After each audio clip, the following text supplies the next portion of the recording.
E o livro dos Evangelhos, o Evangelho de Jesus Cristo, segundo Mateus, Marcos, Lucas e João, autoria do Emídio. Cura de um paralítico. Mateus 9:18, Marcos de 2, 1 a 12, Lucas capítulo 5, versículos de 17 a 26. Alguns dias depois, entrou Jesus em um barco, atravessou o lago e foi para Cafarnaum. Certo dia, estava Jesus ensinando, e sabendo o povo que ele estava na casa, reuniu-se em tão grande multidão que o espaço diante da porta não podia contê-los. E Jesus lhes anunciava a palavra. Achavam-se sentados perto dele fariseus e doutores da lei, vindos de todos os povoados da Galiléia e da Judéia, como também de Jerusalém. E o poder do Senhor estava nele para operar curas. Então vieram trazendo numa maca um paralítico carregado por 4 homens, que tentavam entrar na casa e colocá-lo diante de Jesus. Mas, não encontrando um jeito de introduzi-lo por causa da multidão, subiram ao teto e, descobrindo-o, fizeram uma abertura através das telhas. Desceram-no com a maca no meio dos assistentes diante de Jesus. Vendo Jesus a fé daqueles homens, disse ao paralítico: Filho, tem ânimo, os teus pecados estão perdoados. Então, os escribas e fariseus começaram a pensar consigo mesmos: quem é este homem que profere blasfêmias? Ninguém pode perdoar os pecados a não ser Deus. Mas Jesus percebeu os seus pensamentos e lhes perguntou: por que tendes esses maus pensamentos em vossos corações? Que é mais fácil, dizer ao paralítico: teus pecados estão perdoados, ou dizer: levanta-te, toma o teu leito e anda? Pois bem, para que saibais que o Filho do Homem tem poder de perdoar pecados na terra, eu te ordeno, disse ao paralítico: levanta-te, toma o teu leito e vai para a tua casa. E no mesmo instante, levantando-se o paralítico diante de todos, tomou a maca onde estivera deitado e foi para sua casa, glorificando a Deus. Todos se encheram de grande espanto. Vendo o ocorrido, as multidões ficaram com medo e glorificaram a Deus, que dera tal poder aos homens. E diziam todos com admiração: nunca vimos coisa semelhante. Hoje vimos coisas maravilhosas.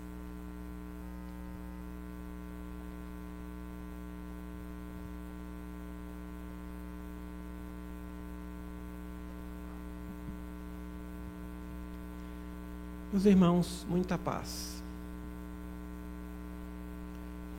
Uma técnica interessante para se ler passagens como essa é imaginar a cena. Imaginarmos a cena, o acontecimento. Cafarnaum, uma cidade que seria do mesmo nível para a Galiléia de Jerusalém, na Judéia. Provavelmente essa casa onde ocorreu esse acontecimento, essa cura, foi a casa de Pedro, porque Jesus residiu em 4 lugares. Em primeiro lugar, Belém, da Judéia. Depois, o Egito, provavelmente, segundo as tradições, na cidade de Heliópolis. Depois saiu de lá, foi morar em Nazaré. E já, em sua atividade pública, foi residir em Cafarnaum. E como viajava muito, ele praticamente se hospedava na casa de Pedro. Então, onde Jesus ia, é evidente que muita gente o acompanhava. E esse fato aconteceu numa casa, na casa de Pedro. E a multidão estava ali, evidente que muito mais para receber a cura do que para ouvir suas palavras, mas muita gente estava ali para ouvir as suas palavras. E um detalhe, apareceu um homem paralítico. Evidente que outros paralíticos ali também se encontravam, dentro de casa, do lado de fora, mas esse paralítico, ele viu dificuldade de chegar até onde Jesus se encontrava, no interior da casa. estava acompanhado ou estava sendo carregado por 4 pessoas. E como ele queria estar na presença de Jesus, ele solicitou àqueles e outros mais que pudessem fazer com que, descendo do telhado, ele pudesse estar no meio da sala onde ali Jesus se encontrava, falando, orientando, lecionando. Agora imaginemos a cena, Jesus falando no meio das pessoas, e de repente a telha se abre, as pessoas lá em cima, um homem carregado foi posto numa maca, amarrado em cordas, sendo colocado no meio. O interessante é que Jesus não chamou atenção. Ele poderia dizer, parem com isso, nada de destelhar a casa. Nós ficaríamos preocupados, mas ele deixou. Imaginemos a oportunidade de Jesus, o senso de oportunidade. Qualquer um de nós, provavelmente o dono da casa também impediria. Se Pedro ou o outro dono da casa não tomou essa providência, porque esperou que Jesus pudesse tomá-la, mas Jesus não impediu que aqueles homens do teto pudessem fazer com que aquele doente, aquele enfermo, pudesse descer ao centro da sala onde Jesus se encontrava. O sol, a claridade, e Jesus provavelmente continua a falar.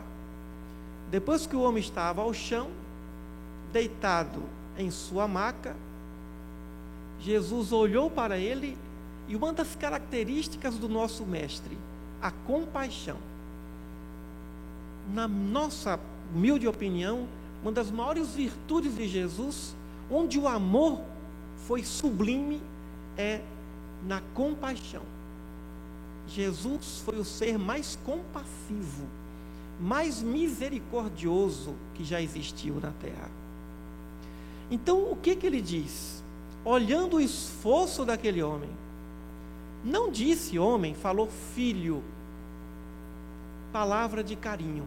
Filho, tem bom ânimo, porque os teus pecados estão perdoados.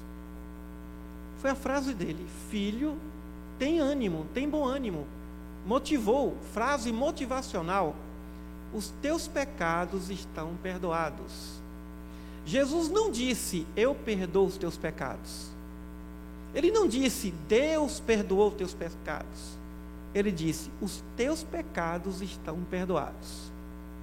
Traduzindo, os teus pecados, os teus débitos perante a lei estão resgatados. Mas aí, isso gerou polêmica mental. Ninguém falou nada, mas Jesus escutou, como ele escutava, conhecia os pensamentos e conhece os pensamentos de cada um de nós. Ele disse, por que vocês pensam mal? Claro que estavam a pensar, mas quem é ele? Só quem pode perdoar pecado é Deus. Ele quer se fazer Deus? E aí Jesus censurou esse tipo de atitude. Então Jesus teve que defender a sua tese. O que é mais fácil? Dizer, teus pecados estão perdoados, ou toma a tua cama, levanta, toma a tua cama e anda. E volta para casa. E aí ele continuou, para que saibais que o Filho do Homem tem poder para perdoar pecado, eu vos digo, levanta, toma a tua cama e anda. E no mesmo instante, o homem obedeceu, levantou-se, caminhou, pegou sua maca e provavelmente não continuou por ali. Porque depois de uma cura dessa, o homem não saiu. E aí começamos a pensar sobre o perdão. Será que nós perdoamos as pessoas? Quando Pedro disse, bem-aventurados, ou quando Jesus disse a Pedro que deveríamos perdoar 70 vezes, 7 vezes, que perdão era esse? Será que nós temos poder de perdoar? Deus tem poder para perdoar, mas Ele não faz isso. Deus não perdoa ninguém. E o que acontece? O que é o perdão? Já que eu não dou conta de perdoar, ninguém dá conta de me perdoar, nem Deus perdoa, o que é o perdão? Todo mundo entrou aqui hoje pensando que tinha alguma coisa contra alguém ou que alguém tem alguma coisa. Ou seja, tem gente que pensa que eu tenho um débito perante fulano beltrano, ou fulano me deve, e por isso eu devo o perdão. Será que nós devemos alguma coisa a alguém? Será que alguém nos deve alguma coisa? Evidente que não. Não devemos nada, nem a Deus, nem ao nosso próximo, e ninguém nos deve. Mas e que dívida é essa? Dívida perante as leis de Deus. Claro que Deus pode tudo. Ele pode até fazer com que o universo desapareça. Ele pode viver na transcendência sem que haja a imanência, sem que coisa alguma precise ser criada. Deus não precisa de nada nem de ninguém. Deus é absoluto. Ele pode tudo. Ele pode inclusive derrogar suas leis. Ele pode. Tudo para Ele é possível. Só que Ele determinou leis. Leis morais, leis físicas. E essas leis morais contabilizam o nosso processo de evolução, porque Ele inclusive criou uma lei denominada lei de evolução, ou lei do progresso, que determina a evolução intelectual e moral do espírito. Então Ele criou regras da evolução. Ele criou leis. E é evidente que essas leis estão para nos orientar no sentido de evolução. Quando nós desrespeitamos os direitos naturais de alguém, nós ferimos essas leis. Ainda que esse alguém nos desculpe, nos perdoe, o que é perdoar? Ter misericórdia. Perdoar é não perseguir. Perdoar é não desejar o mal. Se possível, ajudar, socorrer. Se possível, amar. Isso seria perdão, mas não é perdão. Isso não é perdão. Esse é um processo de não se comprometer perante a lei. Se alguém me fere, a maneira mais interessante é não ferir esse alguém, porque senão eu vou cair no mesmo abismo que esse alguém se encontra. E que abismo é esse? Estacionamento espiritual. Parar de evoluir. Débito perante a lei. E o próprio mestre disse: e não saireis dali enquanto não pagares o último ceitil, o último centavo da dívida. Então, se alguém nos fere, se alguém desrespeita os direitos nossos, esse alguém tem débito perante a lei. E ainda que esse alguém pague a justiça ao direito humano, a justiça humana, não significa dizer que quitou seu débito perante a lei divina. Ainda que esse alguém receba o amor, receba a misericórdia, a compaixão do agredido, não significa dizer que esse alguém está quites perante a lei. Não está quites perante a lei. Não foi perdoado. Ninguém tem poder para perdoar esse indivíduo agressor. Nem a vítima.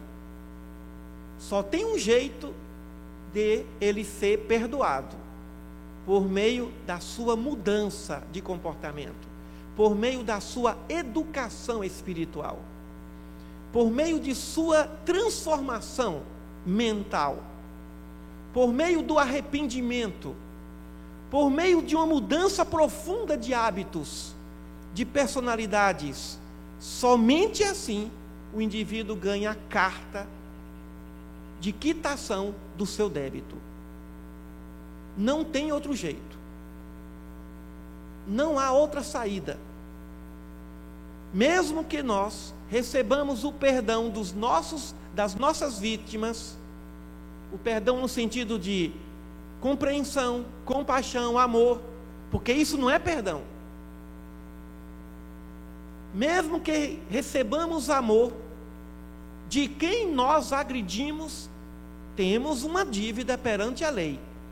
Desculpa da vítima não perdoa a dívida. Amor da vítima não perdoa a dívida. Novas oportunidades que a vítima nos oferece não significa perdão da vítima, o perdão da dívida. O indivíduo trai o outro, mas o outro deu uma nova oportunidade para ele. Mas ele vai ser traído, porque quem com ferro fere, com ferro será ferido. Ele vai passar pelo sofrimento, ou não, porque ele pode pagar essa dívida por meio da dor, ou por meio do trabalho do amor. Mas como ele é um deseducado, como ele não ouve, no caso o agressor, como ele não ouve a voz da consciência, a lei vai exigir a quitação desse débito por meio da dor. E quanto mais ele fica recalcitrante, resistente, maior será a dor. E essa dor se transformará num grande sofrimento. A lei não quer punir ninguém. A lei não quer causar dano a alguém. A lei não quer determinar sofrimento. Ela quer educação, mudança de comportamento do indivíduo que ainda não aprendeu a respeitar os direitos naturais de alguém, não aprendeu a amar o seu próximo. Mas aí vem, mas Jesus disse, para que saibais que o Filho do Homem tem poder para perdoar. Como é que Jesus perdoa os nossos pecados? Nos ensinando o caminho correto. Jesus é o Salvador, porque Ele nos ensinou o caminho da salvação, mas só quem deve se salvar somos nós mesmos. Ninguém salva ninguém. É o indivíduo